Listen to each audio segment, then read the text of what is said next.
Well, some of you are going to get tired of the sound of my voice before the day is over. But thank you for being here, because I think there's so much good information in brain science that really fits extremely well with Scripture and how we understand ourselves as human beings and how we understand our human nature as people of faith and as Christians. And so, to me, it helps confirm and ground what I already knew by faith. And it also helps remind me that this is the nature of what it means to be human in a fallen world. We all have a human nature and a fallen human nature. And this affects us spiritually most of all. But the brain science helps us understand the nuts and bolts of, well, why do I keep going wrong? At least part of it. Why do I have things that I think are really going to make me happy and they don't? Why do I make choices that I know are bad? I've made the same bad choice 100 times, and guess what I do the 101st time? I make the same bad choice.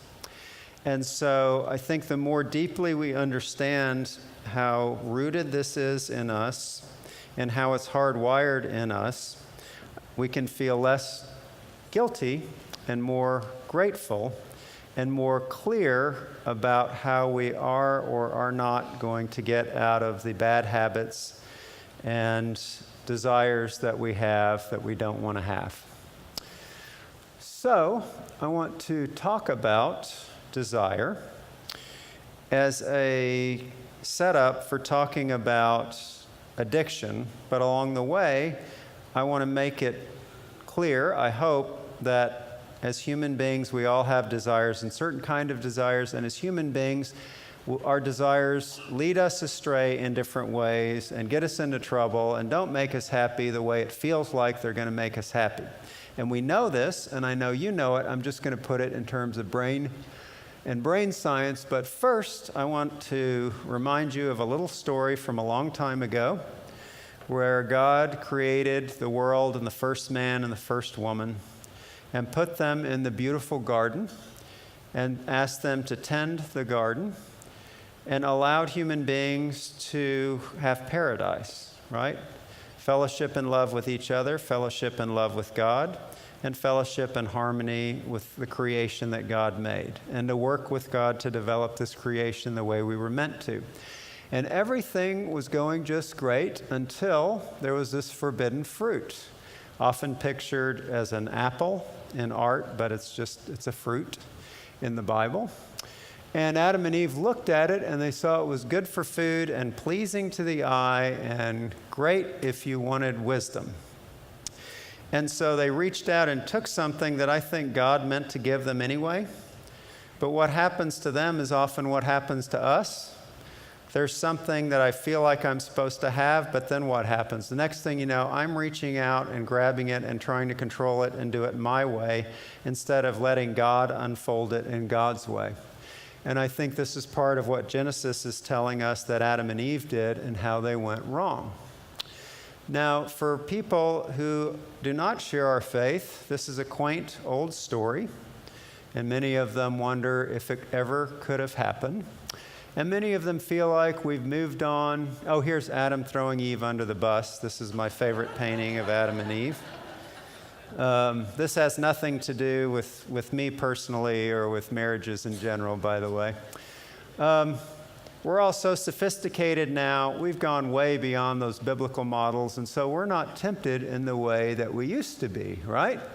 We're not tempted by things that are good for food or other useful stuff that we want. And we're not tempted by things like interesting pictures that we look through all the time.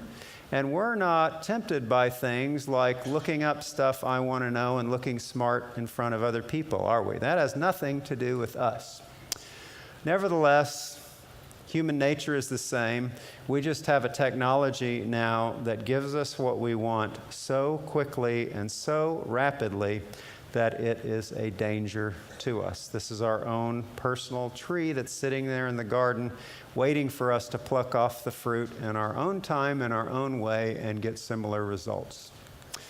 So, what's going on in the brain when this happens? Now, obviously, things are going on in the mind, things are going on spiritually, and those are the most important things, but I'm highlighting one little section of who we are here because I think it's interesting and helpful, and that is the physical basis for what we feel in this regard. So how does desire work? Well, it works with this little neurotransmitter called dopamine. I don't know why someone had the molecule tattooed behind their ear. I haven't checked my own ear, but I don't think there's a tattoo like that there. Dopamine is a brain transmitter, it's a brain signal, and when it's released, it says, this is good, I want this, give me more of this. So dopamine, if you imagine motivation as a carrot and a stick, dopamine is the carrot. Dopamine gives us that feeling of, yes, I want this, and dopamine is activating. It energizes us, it focuses us, it makes us want to physically get up and do stuff. Do you ever notice when you're really, really tired, so tired, all you want to do is lie there? You're never too tired to get up and go to the refrigerator and get something to eat that you want to eat? Or, getting up in the morning. Oh, such a struggle for those of us who aren't morning people. I'm sitting there tearing myself out of bed. But yet in the middle of the night, when I had to get up for something, I just got up and went back to bed. I didn't have a crisis trying to get up and go to the bathroom in the middle of the night. Why is that? Well, when there's something we want, dopamine makes it all too easy to go into action. Now, this is not something you need to worry about or remember, but this NACC, nucleus accumbens, is a reward center of the brain, and it's roughly here in the brain. And the reason I have this picture is I looked for 4 years of my psychiatry training for a picture of the nucleus accumbens. And there's an old Latin name for it called substantia innominata, which means substance without a name. You can barely find it in anatomy books. So I was so excited that there was a picture. There it is. Now you can say you've seen the reward center of the brain, and this is the focus of where dopamine is released, and we desire things and want to get up and find them and get them and seek them and do it again. And then there are certain things that we are hardwired to want. In other words, there are certain things that are hardwired to make us feel good and release dopamine and make us want more. So food is a biggie. Salty foods, fat foods, sweet foods are big dopamine releasers. Whatever your taste is. I'm not saying I'm into chocolate, but it's a good gift idea. I can say that. Other things cause dopamine release too that are hardwired. Social status and popularity. We don't have to be taught that we want to be liked by other people, do we? We don't have to be taught that it's nice to be popular or that we might dream of being popular. We just want that, and part of the reason we want it is it causes dopamine release. Curiosity. Human beings are incredibly curious creatures, probably more so than cats. And so that's one reason all of us pick up our cell phones or tablets and have a hard time putting them down, because it's not that this page is so interesting, it may or may not be, but what about the next page? That could really be interesting, and that just keeps us going and going and going, and that is all in the nature of dopamine. Sex and romance. So amongst hardwired natural experiences, these cause the most massive release of dopamine, the largest release of dopamine. However, there are other experiences that are learned where dopamine release gets piggybacked on things that we're not exactly hardwired for, but they easily become a focus of dopamine release. So one of these that's been proven in studies is shopping, going out and getting things we want, hunting and gathering, if you want to put it that way. Money has been proven to release dopamine. Surprise, surprise. New car, for people who are into new cars, causes dopamine release. And of course, video games. How can kids who can't sit still for 2 seconds spend 8 hours, rock solid in front of the video screen? People, and I've talked to some of them, people who design and make video games over a process of trial and error have refined these so carefully and so brilliantly, and what they do is they keep you going for the next reward, don't they? Ooh, I can get to this level. Ooh, I can get this. If they frustrated you too much and didn't give you any dopamine release, you would quit in frustration. If they were too easy, you'd have a lot of dopamine release, and then you'd get bored and go on. So they have figured out exactly how to calibrate those video games that they hook in our brains and keep our brains going. And then, in addition to this, the biggest dopamine releasers of all are drugs and alcohol. And what they do that is so dangerous is they cause abnormal amounts of dopamine release in the brain's reward center, the nucleus accumbens.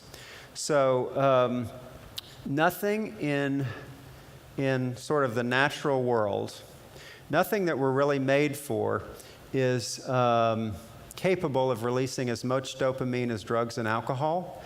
And therefore, especially if somebody has the genetics and hardwiring to begin with, we are extremely vulnerable to our reward system hooking in more and more to whatever substance releases the most dopamine. And every substance of abuse, however they work in different ways in the brain and body, they all have this common factor of triggering dopamine release. And that's why they're addictive in the first place. Now, for most people, this does not end up in addiction. Why? They don't have the genetics for addiction. This has been proven too. Your genetics for addiction actually make a bigger weight, a bigger difference than your experiences. So people who are born heavily loaded with genes for alcoholism, even if they're adopted out into non-alcoholic families, they're still almost at as much risk for alcoholism. So for the rest of us, what we have is a tendency to want certain things, but kind of we want it all. Yeah, we want a new car. Yeah, we want more income. Yes, we want that wonderful romantic relationship. Yes, we want to be popular. Yes, we want donuts. Yes, we want to lose weight. We want to do all that at the same time. And so life is this kind of meshwork of little desires. You know, I'm sitting in my office doing my job, but where does my mind go after a couple hours? What am I going to have for lunch? Maybe I'll go here, maybe I'll go here. I'm going home from work. Oh, I get to watch my favorite TV show, or maybe I'll go out to eat here on the weekend. All of these things in very subtle ways are ways that our desires and our dopamine system has meshed into our lives such that we just come to expect and get and spend a lot of energy getting certain things that are rewarding that we do over and over and over. So what's the problem? I have things I want, I get my reward, I feel good. What's the problem? Well, the problem is in the very nature of the dopamine system itself, and this is where it gets interesting to me. The problem is that when I get a reward, every time I get that exact same reward, less dopamine is released in my reward center. If I go to Starbucks coffee and I say, "This is the greatest cup of coffee I have ever had. I have got to have this coffee." And every day I get Starbucks coffee. It doesn't take too long until there's less and less and less dopamine release over time. And then I don't get as much of a thrill out of it, but guess what? The process keeps going until I don't get any extra dopamine release from that same reward that I've had hundreds or thousands of times. So then why don't I lose interest? Well, the weird thing is it doesn't give you more dopamine when you get that reward you're used to, but guess what? If you don't get the reward you're used to, it takes away dopamine from what you've already got. So you expect your morning cup of coffee, the store's closed, you're in a hurry to go to work, your morning is ruined, right? You're grouchy all morning because you didn't get your Starbucks coffee. You don't feel that great when you get it now, but you feel terrible when you don't get it, and thus we get locked into having certain rewards, really without knowing it or without even wanting to. So what do? What most of us do is, without thinking about it, try to compensate by getting more and better rewards. So Starbucks coffee, has this happened to any of you? Oh, first I just want a small black coffee. Then, wow, cream and sugar, that tastes a little better. Wow, whipped cream on top, I think I want some of that. Wow, chocolate syrup on the whipped cream. Yeah, I think I'll get the large size today. Then you look up, or you look it up online, and suddenly you realize your cup of coffee has gone from 0 calories to 700 calories. Why? Because the brain needs more and more of a reward to activate even the same amount of dopamine over time. Same thing for, say, you get a raise at work. Man, that extra $200 in the paycheck feels great. Every time I look at the paycheck, oh, I feel so rich. Guess what? 2 months later, I don't even notice it anymore. What am I thinking about? I'm thinking about I should get a raise. How long till I get a raise? Because no matter how many times we get a raise, no matter how much money we make, it feels like, oh, finally I'll be where I want to be. But guess what? We get there, oh, this isn't exactly where I want to be. There's a further hill down the road. That's where I want to be. And the dopamine system never, ever gets to the point of saying, hey, you're there, relax, just be happy and be satisfied and feel good all the time with the same thing. There are other systems in the brain which allow us some satisfaction, but our primary positive motivation system, the dopamine system, it doesn't want us to rest. It wants us to keep going and keep going and keep going. And so scientists have labeled this the hedonic treadmill. And what they mean by the hedonic treadmill is that it's like a treadmill. The faster you go, the faster you go. You feel like you're getting there, you're not getting there. You're just going faster. And so you can stay on this treadmill and you can chase this carrot, but really you're never going to get full of carrots. It's always going to be just out of reach. And that morning latte is going to be something you'll want, but actually it doesn't make everything perfect in life, even though it feels like it when we're first getting it. So we could stay on that hedonic treadmill the rest of our lives. We can run and run and run until there's nothing left of us, and we will not catch what the dopamine system, what our feelings are telling us is just around the corner, which is, oh, this is what I need. Oh, my car's okay, but this car really looks great. This house. Oh, I have a great life in Texas, but Hawaii is paradise. If I could live in Hawaii, but guess what? You get to Hawaii, wow, Honolulu is really crowded and noisy, isn't it? Boy, if I could live, and it just goes on and on and on. So that's in the very nature of how we're wired as fallen human beings. We all have this. We all experience this. If you don't experience any of what I'm talking about today, come see me after the talk. I want to understand you and how you live life. But I think the rest of us will say, yes, this is what happens to us, and we all want it all, and we all fall into pursuing these things, eating maybe a little too much, sometimes drinking when we didn't really want to, caring too much about money or food or popularity or all sorts of other things that we're hardwired to want. And furthermore, we can get in trouble with things besides substances. My field has not yet decided how much is this a true physical addiction that we have with drugs and alcohol, when people have a behavioral addiction to gambling or sex or pornography or shopping or buying or video games. But it does hook into that same dopamine system. And we can all identify with bad habits. And I bet all of us could identify times when we've erred, when life has gotten a bit out of control, and we've hurt ourselves by these things that seem so good but don't ultimately satisfy. I'm going to talk about how substance use turns into full-blown addiction now. But I'm talking about it, as you can see, in a way that I think we can all identify with in our own experience. We're all wired this way. It's just some of us have genes that make us very, very prone to getting full-blown addiction to substances. So what it feels like is, hey, I'm getting what I want, right? I'm in control. I can go out and drink if I want. I can party if I want. I can be a workaholic and make bunches of money if I want. I can look up anything on the internet I want. And then suddenly I look up and things have gotten out of control and I'm not getting what I want at all. Not only that, I'm not even in control of what's going on. Something else has taken over my life. So substances of abuse, they cause abnormal dopamine release. They make us crave, want, the next hit of our substance really, really intensely. So much so that there's so much dopamine to be had there that the brain really starts to lose interest in other things. All right, and we've all seen the studies from years ago. The rat can press the bar and get a hit of cocaine directly to the brain. And the rat presses the bar and gradually starves to death because the rat would rather get cocaine than food. And the same thing happens in human beings in a slower, more gradual and painful process. The substance just takes over all of somebody's life. Now, the way it works is truly diabolical, truly hellish, if I could use that word, because I've already noted with substances like everything else, the more you use it, the less of a kick you get, the less of a high. And so people with addiction talk about chasing that first high that they're never going to catch, but they keep chasing and chasing it. Furthermore, the more you use, the more craving you have. And even worse than that, all drugs of abuse have now been proven not only to cause this high of dopamine release, but after that wears off, all drugs of abuse physically cause, not all drugs.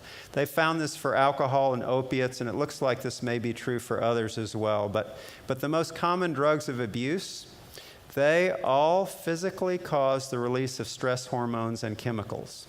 Things like cortisol, one called CRF, if you're into that or you want to Google it. Stress hormones and chemicals get released in a delayed way such that somebody drinks too much the night before. Yes, they're exhausted, they didn't sleep well, they'd feel bad anyway, but guess what? They have a physical chemical loading of all their stress hormones and chemicals.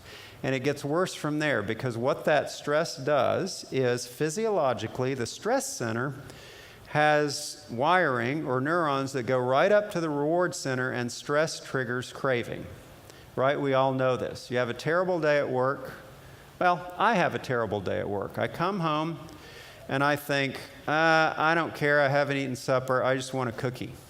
I get out the package of cookies and then I look up and guess what's happened? I've eaten the whole package of cookies, or the whole pint of ice cream, or the whole quart of ice cream. Or I go home, and I don't enjoy alcohol that much.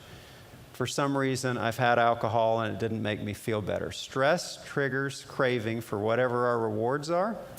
And so drugs of abuse cause a high, which causes a low, and that stress automatically triggers the craving. And so people are in this horrible, vicious cycle where it feels good, but then they're all stressed out chemically and behaviorally.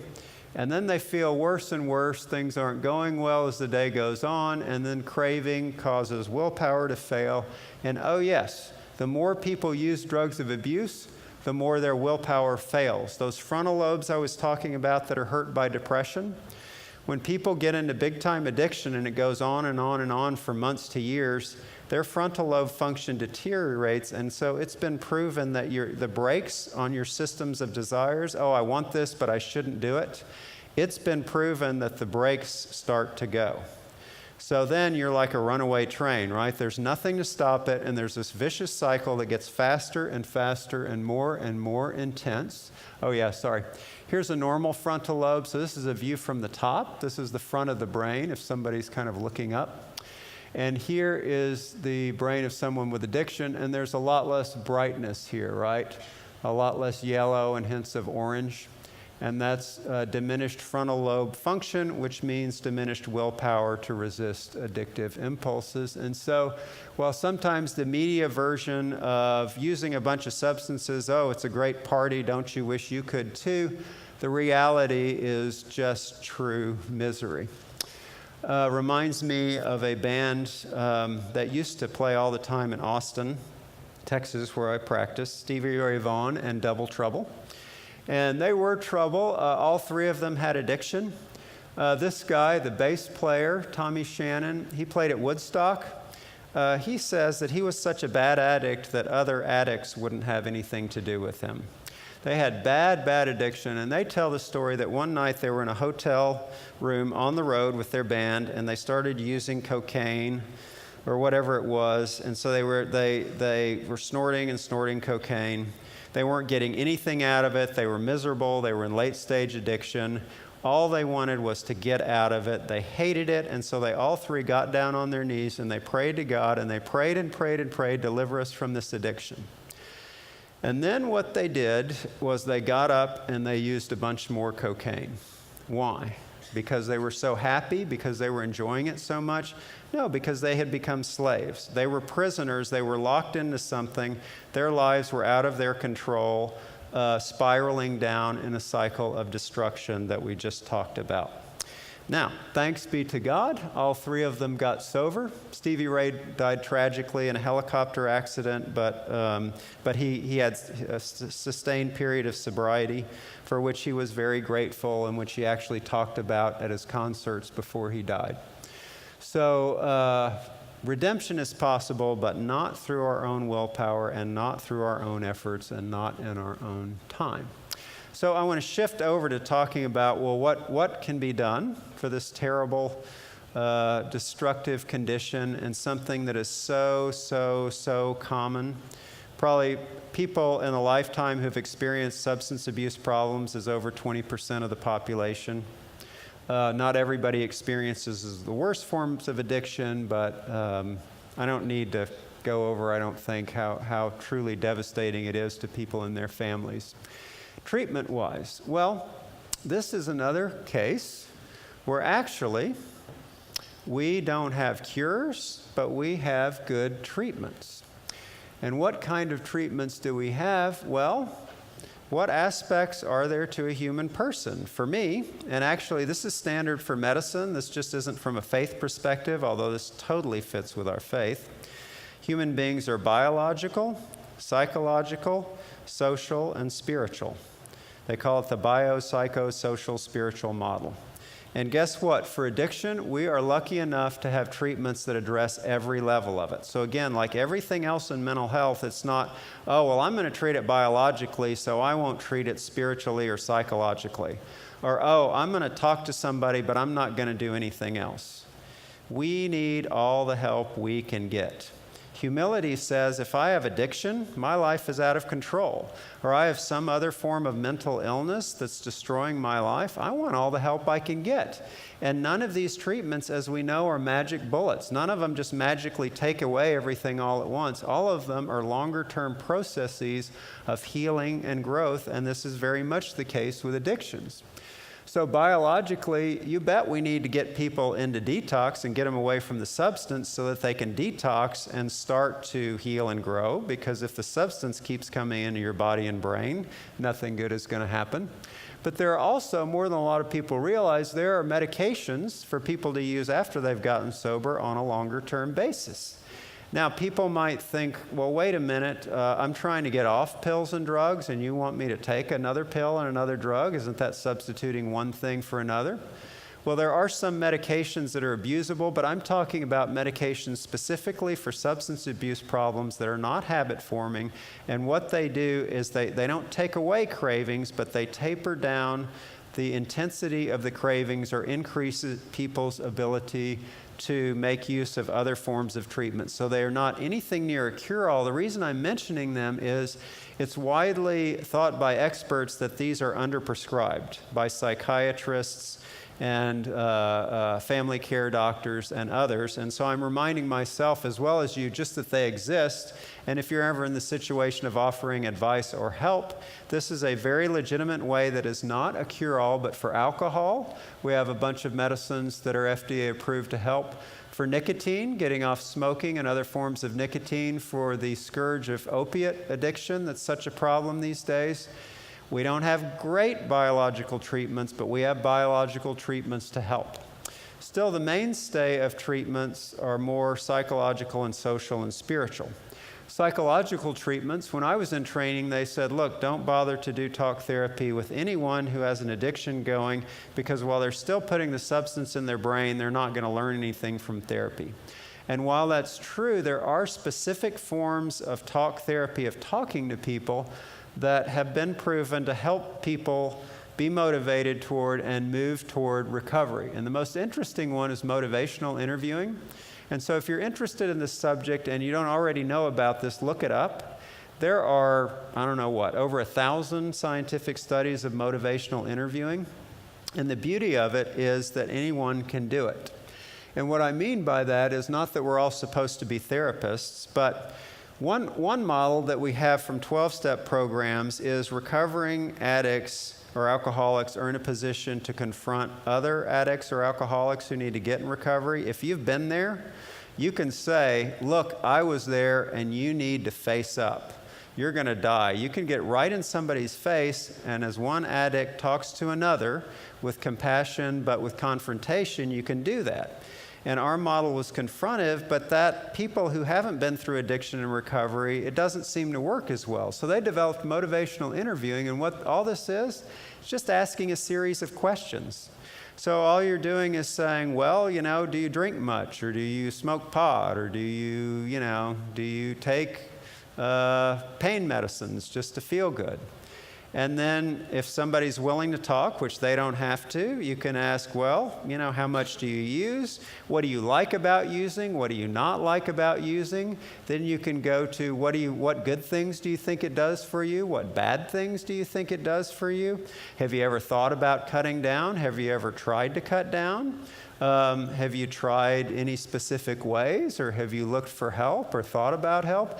Just through a series of questions, and you know what? In any single conversation, you might not get very far.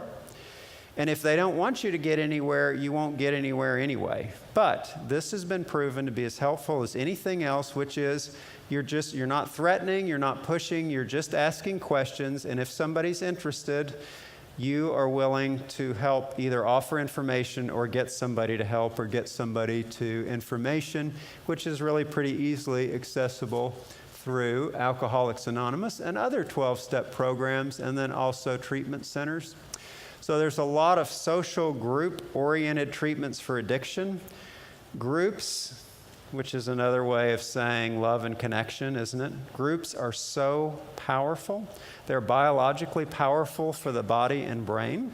Did you know that there is good evidence that social isolation, being cut off socially, is as bad for your health as smoking? So addiction, mental illness, they isolate us to reconnect, to connect with people who understand. 12-step is so great. Everybody takes turns getting up, and nobody says, oh yeah, your problem, what you should do. Everybody says, this is me. I had this problem. Everybody says, these are my flaws, these are my struggles.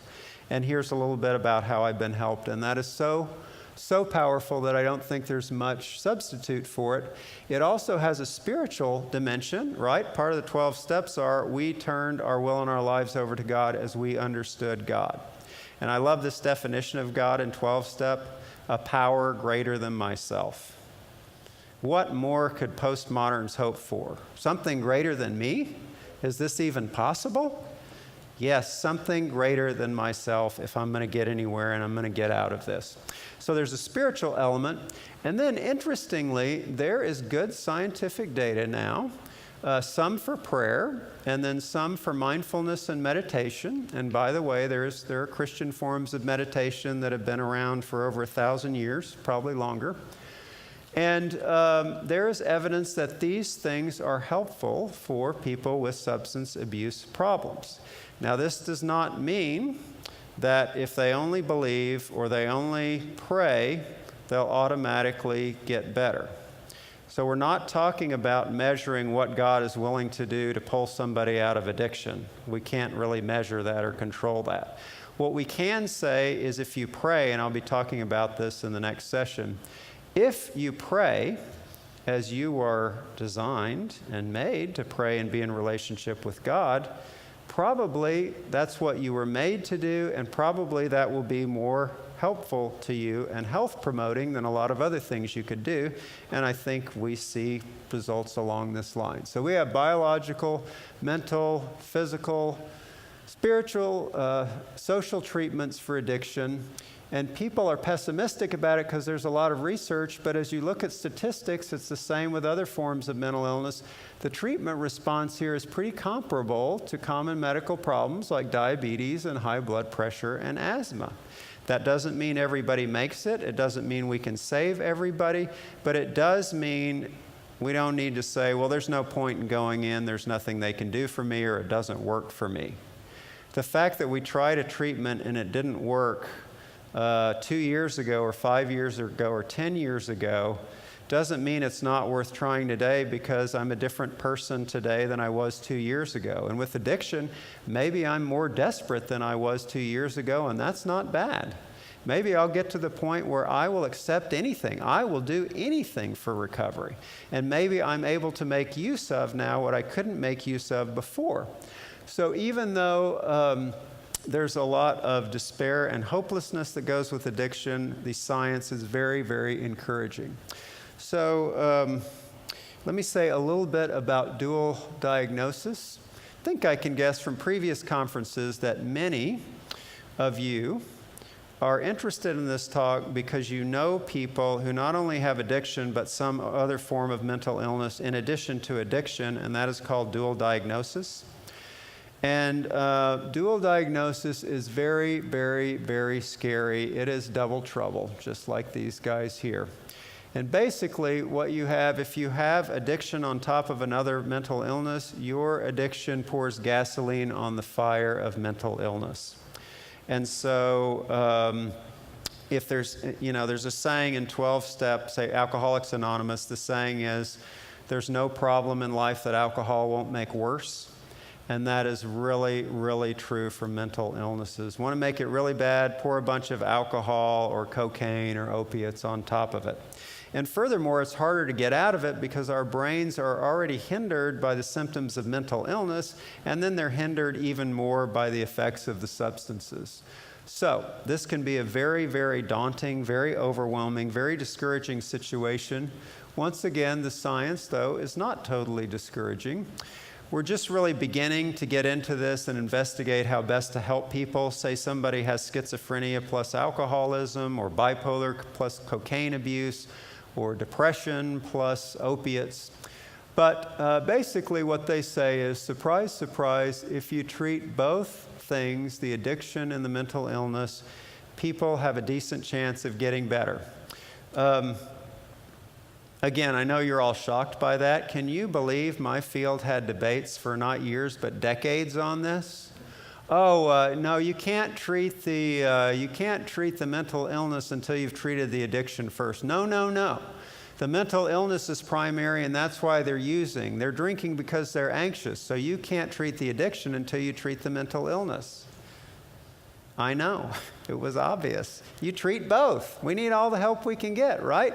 When you treat both and give people the help they need, actually, if the person is in a place to receive it, we do fairly well. Not as well as we do with plain old addiction or just one mental illness without addiction, but nevertheless, it does respond to treatment. And happily, there are more and more dual diagnosis groups. Most bigger cities that I know have at least one dual diagnosis group, where people can say, I have a mental illness in addition to addiction, and they won't get any flack about taking a medicine for the mental illness part, as people with chronic mental illness most usually need to do. They're not told, oh, you're an addict because you have to take an antidepressant. Yes, we really have to watch out for addictive medicines like Valium and Xanax and pain medicines. We have to watch very carefully for those, and I'm not saying, hey, go use whatever, but I am saying that most medicines we use for mental health conditions are not addictive, and they're not things that people abuse, and those are usually fine to use for dual diagnosis. All right. This can be such a long and grueling road. As I was saying earlier this morning, with mental illness, we lose people. Even if, as a family member, a treater, a pastor, a therapist, even if, as someone with an addiction, you do everything right, people still die of addiction, like they die of high blood pressure and of asthma and of all sorts of medical conditions that we can treat, but we can't always cure. Nevertheless, it's just as hopeful to go in for treatment of addiction as it is for all kinds of other medical problems. The best thing about addiction, and sometimes I see people in my office and they don't have addiction and they're dealing with depression or anxiety, or they're isolated, overwhelmed, don't have any support, wounded at church, don't want to go back there till they feel better. sometimes I look at people and say, you know, I almost wish you had an addiction. I almost wish you were an alcoholic. Why? Because if you have an addiction, you can go do 12-step. And you can go to any city that I know of in this country, any area that I know of, Alcoholics Anonymous 12-step will be accessible to you. Powerful treatment. You won't be judged. You won't be confronted. You'll be helped if you want help. You'll be allowed just to be there if you want to be there, and you will be with other people who know how you feel. And this is absolutely free. You don't have to have a dime. And you can show up for a meeting every day or multiple times a day. And we don't have anything like this in mental health. In the discussion last time, somebody else was saying, or somebody was commenting, you know, we finally get ready for treatment, or our family members ready for treatment, and then you can't get in because of insurance or help isn't available. There is always help for addiction. 2 million members of Alcoholics Anonymous, in addition to many, many other 12-step groups worldwide. People who will be with you and say, I know how you feel, I have been there. All these things you're so ashamed of, all these things you feel so hopeless about, the way you feel like you don't fit in anywhere, the way you feel like you ruin everything you touch, I have been there and felt exactly the same things, and this is what happened to me. This is the help I was given, and this is what I will offer you if there's any way I can. It's a beautiful, beautiful thing. So there's a lot of wisdom in recovery, but I think maybe what I'll do is leave a lot of time for discussion. Hopefully we can have more conversation. I've noticed myself that groups tend to get boring pretty quickly if someone else does all the talking, and then as soon as I start saying something, they get really interesting. And this is part of the power of 12-step groups is people just take turns sharing. It's not all one way. So if you would, let's have some discussion, and let's talk together about whatever's on your mind, including the fact that we may in this room have different viewpoints, and that would actually be good because we would learn something new and stimulate each other and be able to think together in new ways. So anybody want to be brave? It's always easiest to get the first question in. Yes. So you're saying dual diagnosis and someone is on methadone? And what was your question about that? I didn't catch it all. What's the easiest way to treat dual diagnosis that includes opiate problems and the person is on methadone, right? In a dual diagnosis. Yes. So someone has some chronic mental illness and then a problem with opiates in addition to that, right? What's the easiest way to treat it? The answer is there is no easy way to treat that. Opiate addiction is really, really devastating. I have a family member who has been through opiate addiction, spent years with that as their drug of choice. It is really, really hard to get away from. And so we have some medicines that help, like methadone is the classic one, and there's a newer one called Buprenex that I think was up on the list in the slides. They're okay. And I've known people, and again, somebody in my family made use of a medicine along with other treatments to help get out of that situation. But it's so hard to get out of opiate addiction. And then if you have a serious mental illness on top of that, you know, you have typically serious mental illnesses hurt the frontal lobe and hurt our willpower. Addiction hurts the frontal lobe and hurt our willpower.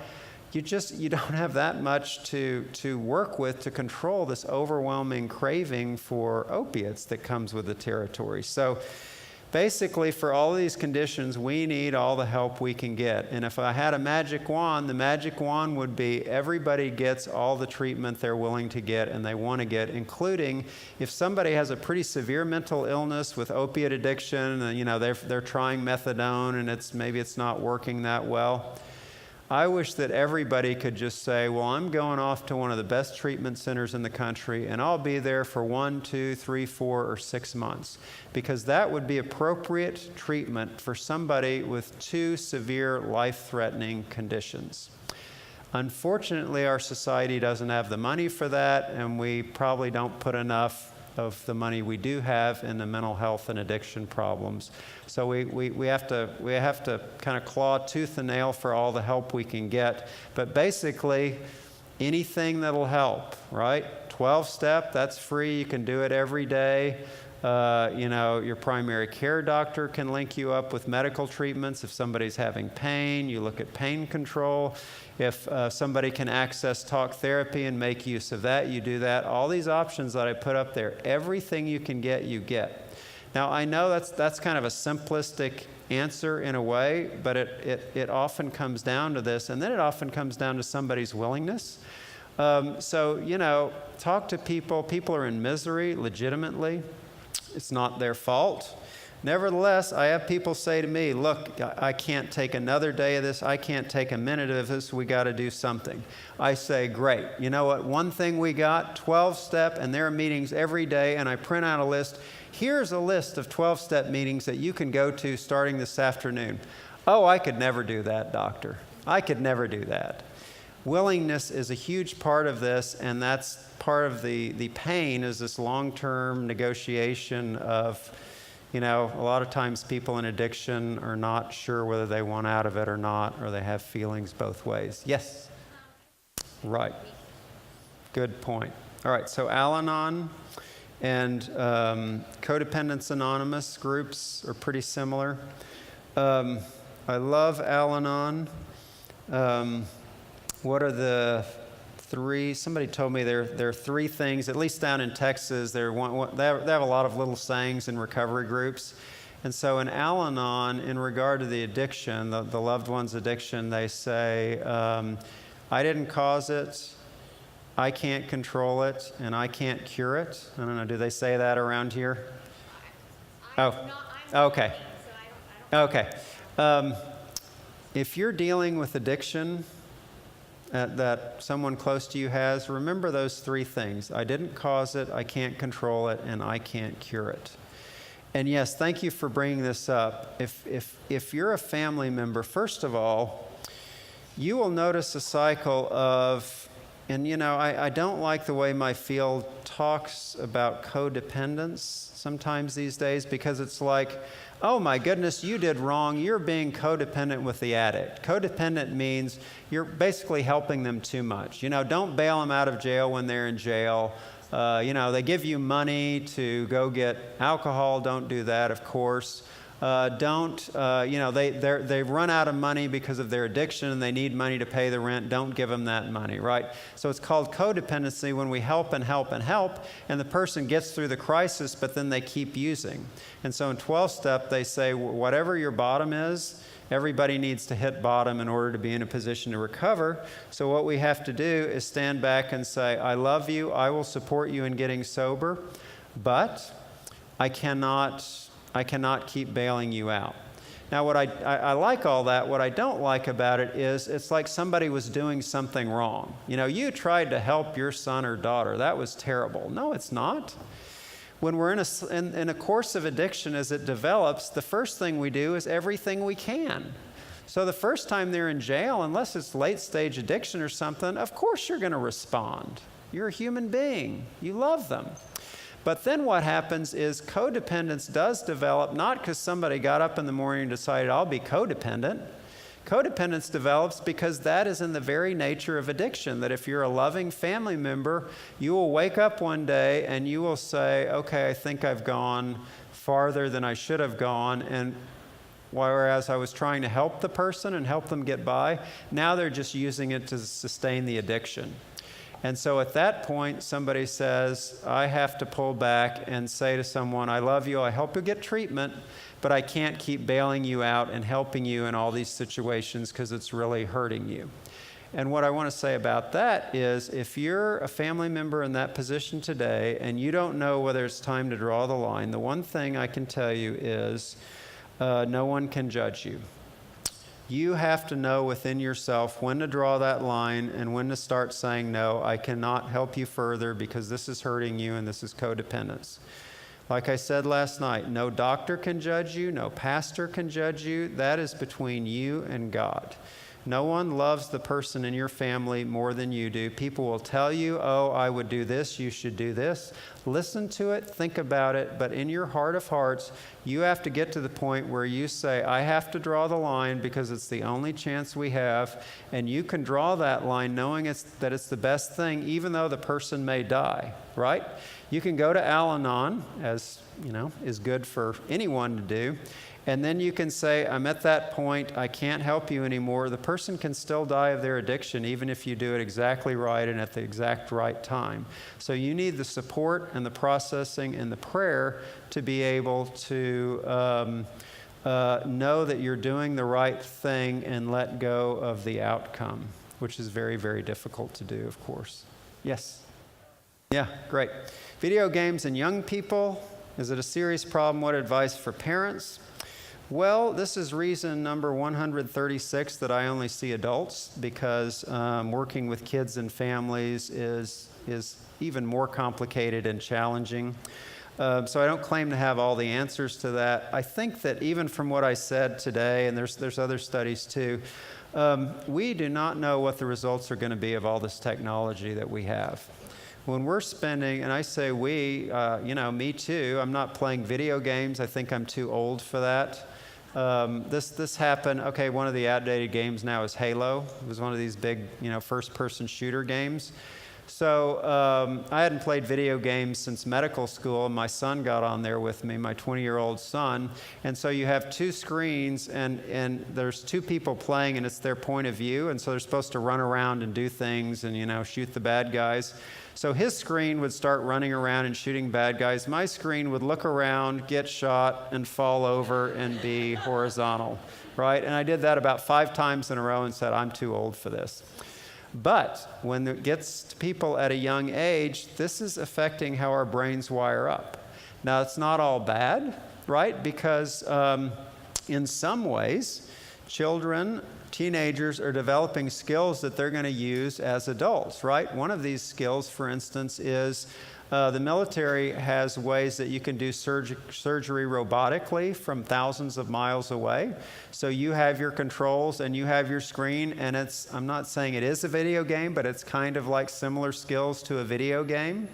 They say that other military applications like flying in airplanes and things like that, eventually we won't have people pilots. I don't know if that's true. My point is there are skills being acquired, and a little kid, I bet, if you're like me, a little kid can grab my phone, my new phone, and pick it up and start punching buttons and figure it out in minutes, where it's going to take me days or months, or I'll never figure out a lot of what it does. They don't need a manual. They don't make manuals anymore because kids are so intuitively clued in. But of course, there's probably a downside with that. And one of these downsides is if my dopamine system is being stoked just the way it wants to be all the time, not only am I probably going to spend too much time playing video games, but I'm going to be desensitized to other kinds of rewards that are more subtle.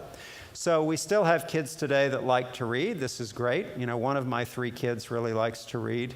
But fewer and fewer people are reading books. Why? Because it takes a lot more patience. You don't get the reward, every page. You have to have sustained attention, and you have to sit there, and you have to be a little bit bored and get into the book, and it may take 30 or 50 or 70 pages, even if it's a good book. What the result of all this stuff is going to be, I don't know. But it's having huge effects on brain developments, and I'm glad people are thinking about it and paying attention. Yes? Yeah, I have a question on what are your thoughts on with the behavioral or the motivational interviewing. I like that because I really do feel that people who have been where the addict is have a lot more to say and can get a lot more from that person as far as their comfort level in sharing what they're feeling. But what are your feelings on how the addict, growing up, they probably went through all kinds of people turning their backs on them and judgment left and right. Yep. And nowadays, we're going through trying to help out a couple right now that's going through the husband being deep in addiction, and trying to be there for him and letting him know that we're not going to judge him, we're not going to kick him out of the family or stop loving him. Right. How far? Where's the line on that? You think? Yes, yes. So, beautifully said.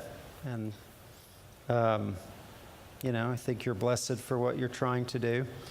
There is no limit on love, right? Love is limitless. It's eternal. There's always more than enough to go around. And of course, I know you know, we never say to someone, I'm withdrawing my love. So love is unconditional the way we're loved unconditionally. A relationship is always conditional. This took a long time to hit me.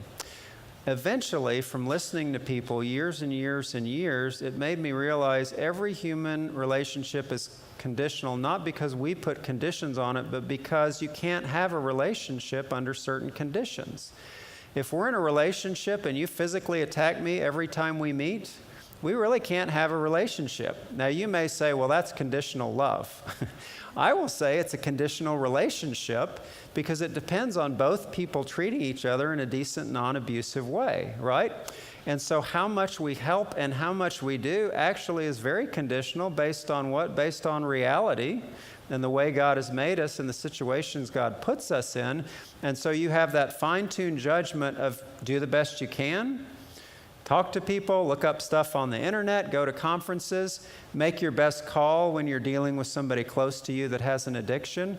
But then what you're going to do is keep thinking, keep praying about it, keep going back and asking, not, oh, is it all right, is it all wrong, but what do we need to fine-tune here? Okay, this worked, this didn't work.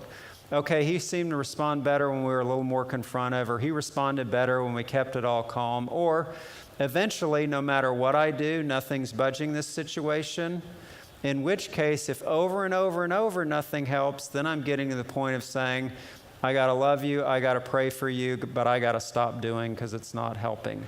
And that's a long-term process, and it's, there's a lot of tricky details in it.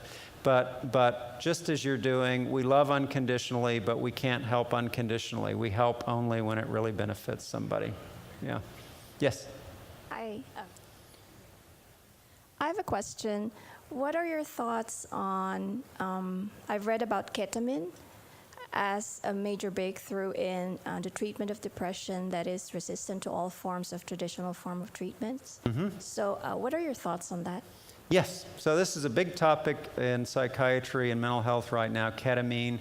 So it may have some applications in chronic pain as well and in depression, maybe other things, but it's not.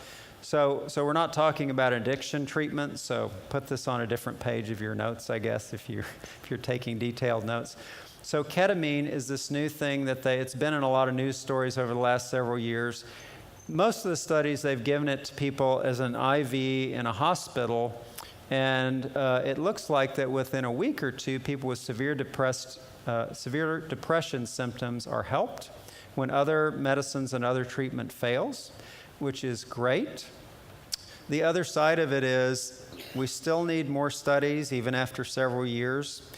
They're working to develop things like there was a recent trial of a ketamine nasal spray that was completed where you can use it in the office or maybe eventually at home, which is what we want because, going into the hospital and going under anesthesia is, has all sorts of downsides. Ketamine clinics are springing up all over the place. Is it ready for prime time? That's the big debate. I would say the one thing I would say about that is right now it's an option, but it's an option when all else fails. We have so many things that have good evidence for helping with depression. There are a lot of people with treatment-resistant depression, but the vast majority of people, a combination of other things will help them. And we don't need to rush to ketamine like this is finally the magic bullet, this is finally the magic pill. Why? Because every new treatment looks like the magic bullet until a few years go by, and the next treatment looks like a magic bullet, and here we are with dopamine again, even if you're a psychiatrist or researcher.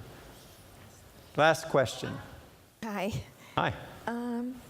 I know last night you talked about different therapies that you can work with. Sorry, the effect of what? Different therapies. Different therapies. That I'm not sure if that was specifically what you were talking about, what you do, versus what other psychiatrists do.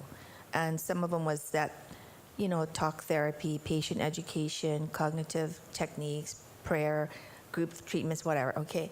So I'm just wondering, I feel so privileged that you're here, but you don't live here. Right. And so I'm just wondering if there's any kind of if you know different psychiatrists on the island that does the same thing as you do, that you could recommend, or I'm just wondering, because this is for my son. Yes. And he has that dual diagnosis. Yes. So I am new to the island, my third day, and I have not yet met psychiatrists or therapists, at least that told me that's what they do. And, it's really an excruciating problem, because even if we have insurance coverage or funding for treatment, I know when somebody calls my office in Texas, by the time they've gotten up the courage and the willpower to make that call, they have been through months to years of hell. They have been through so much. Nobody just wakes up and says, it was a bad day, I'm going to call the psychiatrist, or I'm going to call the therapist. People go through and try everything, and they're in terrible pain, and it takes a long time of terrible pain for most of us to be willing to make that call, which is so difficult. So it is so daunting when you're ready to make that call and you don't even know who to call. I wish I could tell you more precisely. The best thing is word of mouth. Pastors tend to be connected. Primary care doctors tend to be connected. A therapist in your area. If you're looking for a Christian therapist, that could be a better fit, but you have to see if it's a good fit personally. Do what doctors do now. Go online and Google. I bet you've done everything I'm saying. You just keep doing it, and you keep going and keep networking, because word of mouth is by far the best way to get help. And then remember, try somebody. It's not a lifetime contract. If it's a good match, you go forward. If it's not a good match, that's fine. Try the next person. I know it's hard to think of it that way, but really, it's okay if one person or treatment doesn't work out, because we have a lot of options. So for time, I'll stop here. Thank you for your patience and kind attention, and bless you all.